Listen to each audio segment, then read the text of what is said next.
We will call the next case, Wilson versus Meijer, Great Lakes.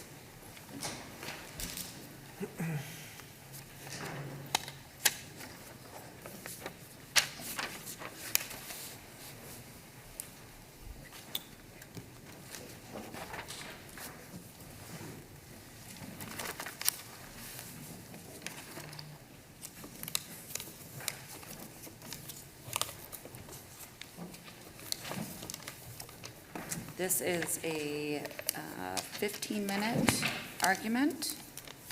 Welcome, counsel. You may try to reserve some of your time. Absolutely. And we ask that you do your best to keep track of your own time. And you have 2 minutes of a free fire zone if you wish, or you may waive it. I really appreciate it. Thank you for having me. I'm Tony Paris. I'm an attorney with the Sugar Law Center for Economic and Social Justice. We are representing the applicant or appellant, in this case, Mr. Leonard Wilson. I'm going to start kind of with the supplemental brief request that this court asked for back, I believe, last April. I think the court was very in tune to the exact issue when it asked for supplemental briefing, specifically on whether or not the Michigan Employment Security Act, 29(1)A, the voluntary leaving provisions of our unemployment insurance benefits law, was supposed to be analyzed as a strictly interpreted narrow provision in these 2011 amendments that the legislature made that added that any individual who's absent for work for 3 consecutive work days or more without contacting the employer in a manner acceptable to the employer and of which the individual was informed of at the time of hire is considered to have voluntarily left work without good cause attributable to the employer. This was a 2011 amendment that in many ways kind of changed how us unemployment advocates look at voluntary leaving. And I want to make, very obvious but sometimes important distinction that we're not arguing here as to whether Mr. Wilson we're not arguing his termination. We're not arguing, the damages of him being actually discharged and separated from the employer. What we're focusing on is his rights to unemployment insurance benefits. And as the pandemic taught us, and as we've all seen, this oftentimes remains a huge lifeline, a last lifeline for many working people who are out of work for various reasons, but broadly, that they either were discharged for some cause or voluntarily left with good cause. And this lifeline is so important that it can prevent the cyclical poverty that oftentimes happens, and in Mr. Wilson's case, during his brief incarceration, of whether that in and of itself should have prevented him from getting any unemployment insurance benefits at all following his release from incarceration.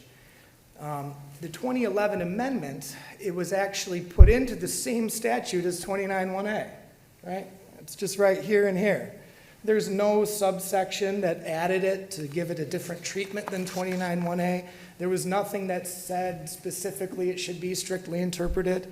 There's nothing that actually distinguished it in any other way. And so when we look at how us unemployment advocates analyze any voluntary leaving, it's a 2-part test that this court long has upheld and established under the Warren versus Cairo case. It's a 1998 case. The first thing that you look at in these cases is whether or not the separation or voluntary leaving was even voluntary, or whether instead it was in fact involuntary. If it was in fact involuntary, well, then the inquiry ends right there, and the individual is entitled to unemployment insurance benefits, which max out still at $362 a week just to maintain somebody's potential financial stability. If it is found that the individual did leave voluntarily, the second step is whether or not it was with quote-unquote good cause attributable to the employer. This has been the lay of our land in how we do unemployment hearings to this day. What happened in this individual case was Mr. Wilson and the lower courts, in applying this to Mr. Wilson, took his no-call, no-show, which wasn't even really a no-call, no-show. They strictly interpreted it to automatically find him to be disqualified. And prior to the 2011 amendments, right, any type of termination for an outside of work activity was obviously evaluated under our misconduct provisions of our law. The straight-up termination provisions, where if you're fired for cause, you probably won't get unemployment insurance benefits either. This kind of changed all that. Now all of a sudden, and the Thomas case that we lay out in our brief was, our facts are so eerily similar, but it was of course prior to this amendment where the court was clear that he was terminated. And even if the termination was just, even if you evaluated in a misconduct analysis, it has to be for any misconduct connected with the work, right? Mr. Wilson was briefly incarcerated. He used his only phone call to call his job. I mean, I love the Sugar Law Center, but I don't know if that would be my first phone call. And I'll tell you, when he did that, because the collect calls were the only calling available to him, it was unable to process through Meijer's, I guess, automated system of how to call in. And one of the things that I think even opposing, counsel might not understand here is that even if we do strictly interpret it for Mr. Wilson's case, well, if we take a strict interpretation, he did not get a policy upon hire of just how exactly he would to call in. The only policy was that they should try to call in 60 minutes or more. But how or the manner or anything wasn't even established if this court does choose to do a strict interpretation of it all. I don't think that the nature of the statute would require that, though. I think that you still need to evaluate the two-pronged Cairo analysis that is also in 29(1)A, just with and as a not strict liability, no call, no show, no matter what. This could apply if somebody is unable to call for any other reason beyond incarceration, medically unable to call, or the phone line. Counsel, I understand totally what you're saying, and I completely agree that there are so many circumstances where this could be profoundly unfair. And I also know that, having helped many employees in my past life, that helping them show that they left for cause, that was actually attributable to the employer, and that's, why they voluntarily quit. But how are we supposed to ignore this added language, which does seem to, on its face, say, it doesn't really matter the reason. If 3 days we don't hear from you, you've obviously raised a different factual issue about the type of contact, but, isn't that what the legislature intended? They kind of created this, hey, there's one way that if they don't hear from you for 3 days, that is not the employer's fault. They can't be held responsible. Sure. I don't think we'd be ignoring it at all. I actually think we would be paying very close attention to it. And then, of course, the next two sentences, an individual claiming benefits under the Act has the burden of proving that he or she left involuntarily or good cause that was attributable to the employer. So it's right there. We're reading those things virtually together. And to answer your question, I guess what we're saying is that these amendments, as the no-call, no-show amendments we'll call them, that they are actually creating a rebuttable presumption that, yes, if you are fired for 3 days of no-call, no-show, now there's a presumption that you're going to be disqualified. Isn't the problem with that argument that the prior sentence actually does create a rebuttable presumption by using the word presumed? Well, the sentence in between, Your Honor, that mentions that result of negligently losing a requirement of the job of which he or she was informed of the time of hire, that provision is used primarily for... I'm talking about the previous sentence. It says an individual who left work is presumed to have left work voluntarily without good cause attributable to the employer or employing unit. So that creates a presumption. The next sentence, the one that we're talking about, doesn't say is presumed. It says shall be considered. That doesn't sound like a rebuttable presumption. Well, it sounds like an irrebuttable presumption. Your Honor, I think that these would be read together, and I think that reading those together along with the two-pronged test that is the general theme of the entire, not only voluntary leaving provisions, but the entire theme of the Michigan Employment Security Act is that it's a remedial statute by its very nature.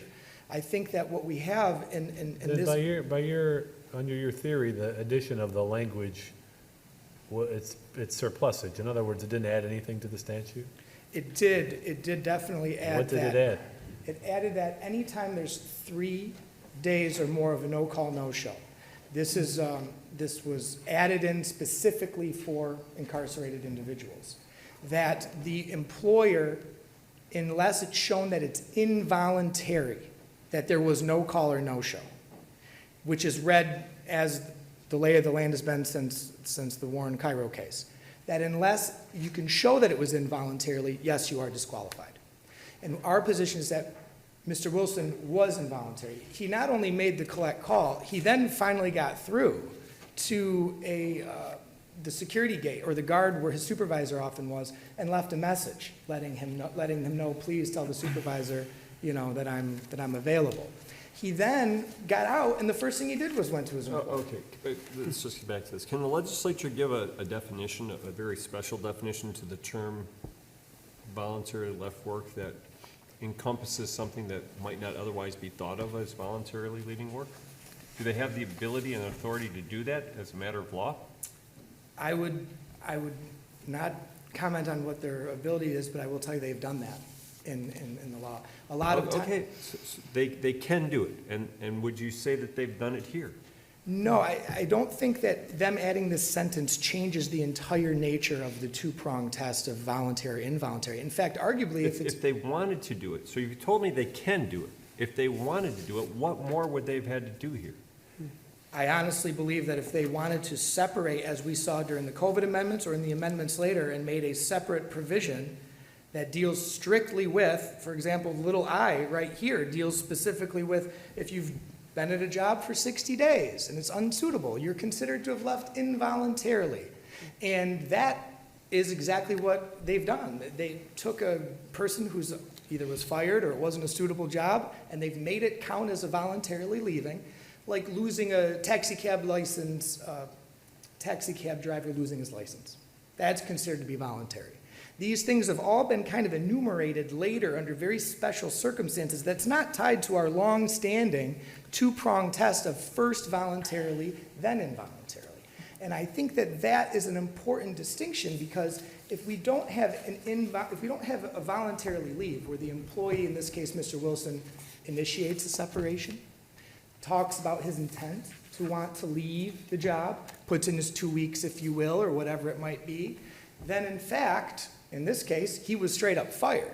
So the fact that he was fired and wanted to keep his job and had been there for 3 years and had just gotten a promotion shows you that a termination is often evaluated under the voluntarily leaving standard. However, in this particular case, until these amendments were passed, it was always evaluated under the misconduct or termination provisions of the law. And that is what I believe the lower court and Judge Wall, and he, you could see that he didn't know what else to do, because he acknowledged that there was not a conviction, which is the old standing law, but he still found Mr. Wilson disqualified. The other thing, very briefly, that I would like to touch upon is that Mr. Wilson, in this case, more than the call procedure, if we look at the statute in a manner acceptable to the employer, right, it's a non-objective standard in many ways. And it could potentially reward an employer who puts in this automated system, who doesn't deal with any other calls or just one thing, or maybe doesn't have anybody answer any phones or anything like that. It kind of creates a potential problem where if the employer gets to dictate how somebody's going to call in and then not only be able to fire them for it, but deny them their unemployment in between them, then you have a situation with Mr. Wilson where he gets out of prison, doesn't have a job, and doesn't have unemployment. And I think that goes against the very nature of the Michigan Employment Security Act. I think it goes against the very nature of the remedial nature of a lot of social benefit statutes that can really be the lifeline between individuals. I'll rest now and reserve any time that's possible. Okay, thank you.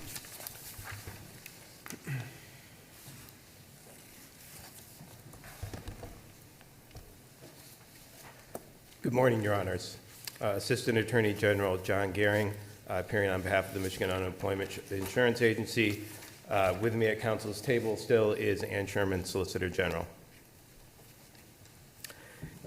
In every statutory scheme, providing benefits, lines must be drawn regarding who qualifies for benefits and who does not. And in those statutory schemes, there are cases where one could argue, depending on your perspective, that someone who is disqualified from receiving benefits based on the plain language of a statutory provision should qualify for benefits. That is to say, to advocate for the lines to be changed. But it's the legislature's duty to draw those lines. And the place to advocate for those lines to be changed is before the legislature, not before this court. But that is what Appellant Wilson does here. He presents a policy question in search of a judicial answer. Wilson asks this court to find ambiguity or a conflict between the overall legislative purpose behind enacting the MES Act found in Section 2 and the specific disqualification provision of the Act at issue in this case, found in Section 29(1)A. But there is no conflict. Section 2 identifies the general policy issue to be addressed by the Act, and the rest of the Act is the legislator's judgment on how those issues are to be specifically addressed. And the legislature determined that some claimants will be disqualified from receiving benefits. Here, there is no reason to think that the legislature meant anything other than what the plain language of the no-call, no-show provision sets forth. 3 things show why Wilson's desired reading of that provision is wrong. First, the legislature knows how to make the sort of exceptions Wilson wishes to insert into the no-call, no-show provision, as I think Justice Viviano alluded to. It knows how to use the phrase "shall be considered" as the legislature did here, and it knows the case law on how to affirm, modify, or reject it.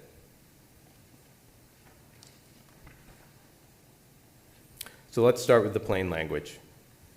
An individual who is absent from work for a period of 3 consecutive work days or more without contacting the employer in a manner acceptable to the employer, and of which the individual was informed at the time of hire, shall be considered to have voluntarily left work without good cause attributable to the employer. Under the plain language of the no-call, no-show provision, there are 2 factual questions. 1, how many consecutive work days was the individual absent? And 2, did the individual contact the employer in an acceptable manner that the individual was informed of? If the answer to question 1 is 3 or more, and the answer to question 2 is no, then as a matter of law, that individual has left work voluntarily without good cause attributable to the employer. Counsel, it's interesting, like I hear your argument and I do kind of understand it, and I guess, we'll go back to kind of what you said in the preamble, but in this situation, it was physically impossible for the plaintiff to basically be able to reach out to the employer.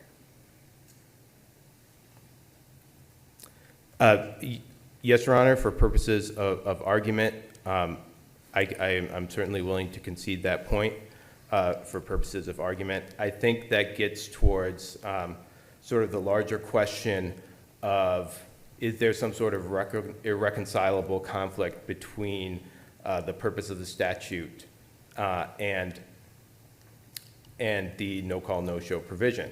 Right, and I do understand, the perspective that you kind of brought and what you indicated kind of in the beginning. I totally understand what you're saying. But as you kind of look at the facts as they're presented here, I realize what the language does say, and I realize what, we're ultimately doing or dealing with. But the real question here is, ultimately, what is it that could have been done differently in this situation? If I'm the individual in question, what more could I have done to preserve my job? Sure. Hypothetically, Mr. Wilson could have asked one of his family members or friends that he was apparently working with to get bail money to contact his employer. Certainly that could have been a potential option. But I think really, again, going back to the point, is there an irreconcilable conflict? And I think an important point here is that the Employment Security Act does not,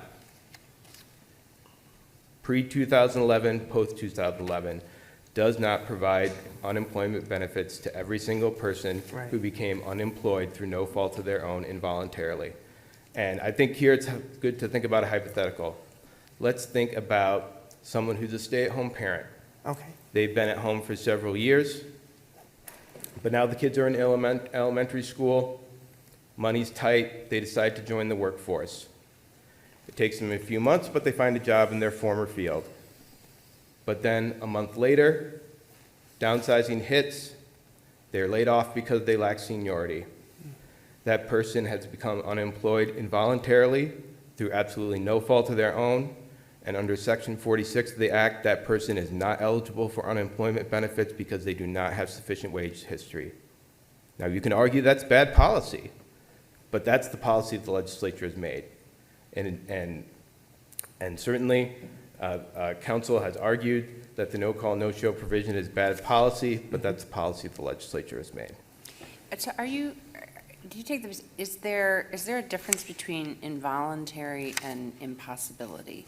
Like, is there no circumstance in which, it's far-fetched, but say like every phone line in the state of Michigan goes out? Or the power. Oh, yeah, Hypothetically. whatever, it goes out, like the grid, the whole state is completely out. And so it's impossible. I mean, maybe there's an argument that this individual, it was also impossible, but you gave an example of maybe where somebody could have done something different. But let's say there isn't. It's just straight up impossible. You cannot call in. Does the statute make any allowance for that? No, Your Honor, it's asking those two questions. And I think certainly when we get into the area of impossibility, then you're going to get into other questions, like is the business even open? If no one can call, does the employer want to fire anyone? So I think we get into sort of practical questions that go beyond the statutory language at that point. But certainly, if we go back to the Thomas case from 1959 that's relied on by Wilson, at that point, there was only the first sentence of Section 29(1)A. And it just said if you've left work voluntarily without good cause attributable to your employer, that's disqualifying. And in that case, they said, quote, "We are not as yet prepared to accept and apply the doctrine of constructive voluntary leaving because it wasn't the court's job to amend the statute to expand disqualification provisions beyond the plain language. But in 2011, by adding the no-call, no-show provision, the legislature did its job. It broadened in plain language the disqualification criteria. And that policy choice is the legislature's to make. But I mean, counsel, I totally hear the arguments that are made. I totally understand the public policy issue. I totally understand everything that you've kind of, put here. But ultimately, when you look at it, I mean, if you look at it from an equitable sense, I mean, I guess your perspective is that the only way for this to be addressed is to have it go through the legislature, right? To have them amend this. Correct, Your Honor. And certainly, again, I go back to the hypothetical. Is it equitable for that stay-at-home parent who lost their job after a month through no fault of their own to be ineligible for unemployment benefits? And that's an argument to make to the legislature. Certainly, I think the reliance on the Warren case is interesting because, in fact, the legislature has taken the factual circumstances of the Warren case out of the analysis set forth in that case. The agency is not saying that Warren never applies. Certainly, it can still apply in other cases not addressed more specifically in Section 29(1)A.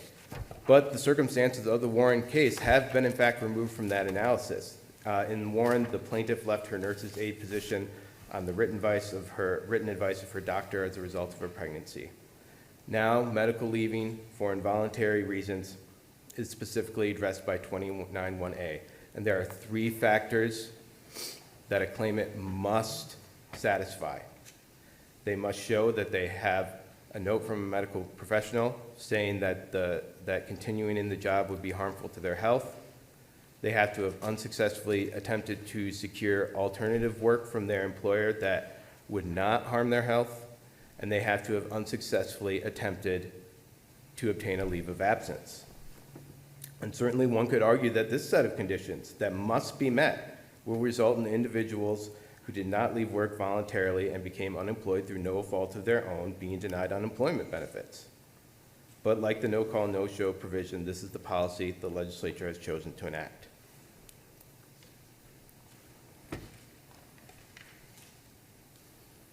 And I think it's useful, as sort of alluded to by Justice Viviano, to think about what is language the legislature could have used. It could have said, an individual who is absent from work for a period of 3 consecutive workdays or more and failed without good cause to contact the employer in a manner acceptable to the employer. And I won't bore you by reading the rest of it. Or they could have said, an individual who is absent from work for a period of 3 consecutive workdays or more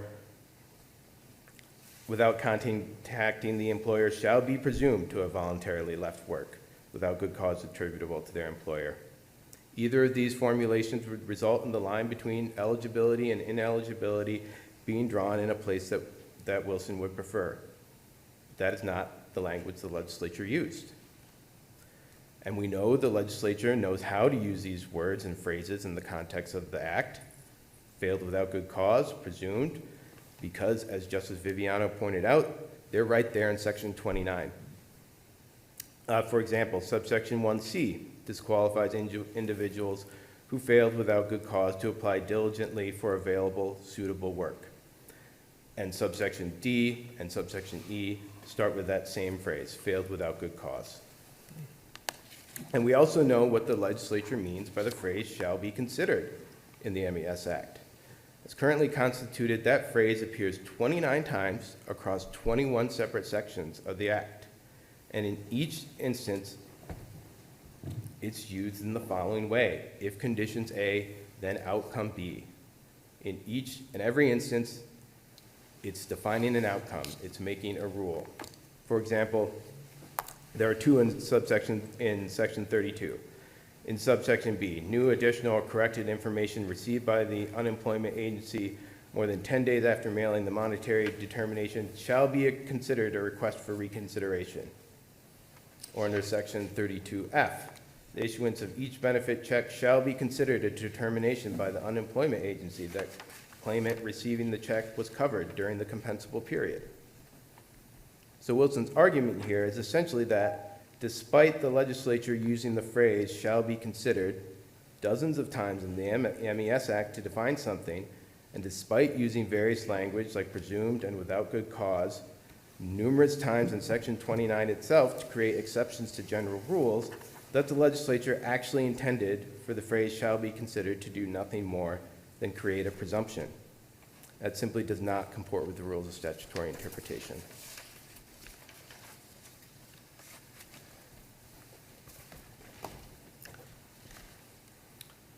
This is a straightforward statutory provision.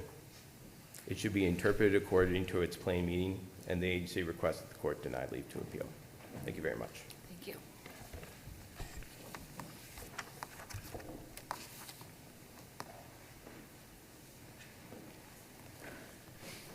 Just very briefly, I know I don't have much time. I kind of want to show, depending on the level of how strict this court wants to be, that Mr. Wilson would have, regardless, should have relief here. Number one, if we go as strict as possible in the provision, and we decide to take it exactly the way that only those 3 sentences are written, well, it's very clear that the policy fails to state how an employee would call it. Meijer's policy is clear as day. It's not even disputed. It doesn't show how they would call it. So counsel, I guess the question I have is, and it goes in a circle, but the question really comes back to is they're indicating that for all intents and purposes, this is a legislative issue, not a judicial one. And I guess the question we would have is that how do we get around that?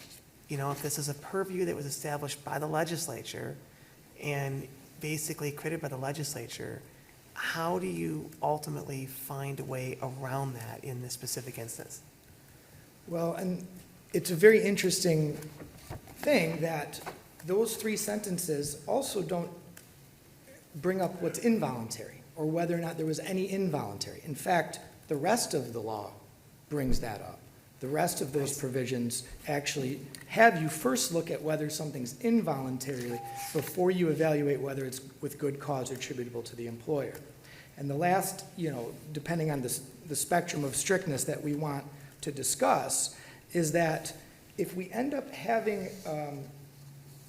the idea that this is unambiguous when it's actually, in fact, right after saying an individual claiming benefits under this act has the burden to establish that he or she left involuntarily or for good cause that was attributable to an employer or employing unit. Even if we agree that the sentences earlier strictly say there's no good cause attributable to the employer, right? That's still the second prong. That's still the second prong of that test. You're automatically going to lose on and whether there's good cause attributable to the employer under this this strict interpretation. But it still never addresses of whether it was voluntarily to begin with, whether it was involuntarily under the law. The legislature didn't just, didn't take the Warren case and go around it. They actually codified it, right? That sentence is the Warren holding that was put in there. And so first we have to look to whether or not it was voluntarily or involuntary. Then, of course, Mr. Wilson, if we do believe it's strictly interpreted, does not have good cause, but it shouldn't even go to that analysis unless we first decide whether it was voluntary or involuntary. Thank you again. Counsel, thank you. Thank you very much. The case will be submitted.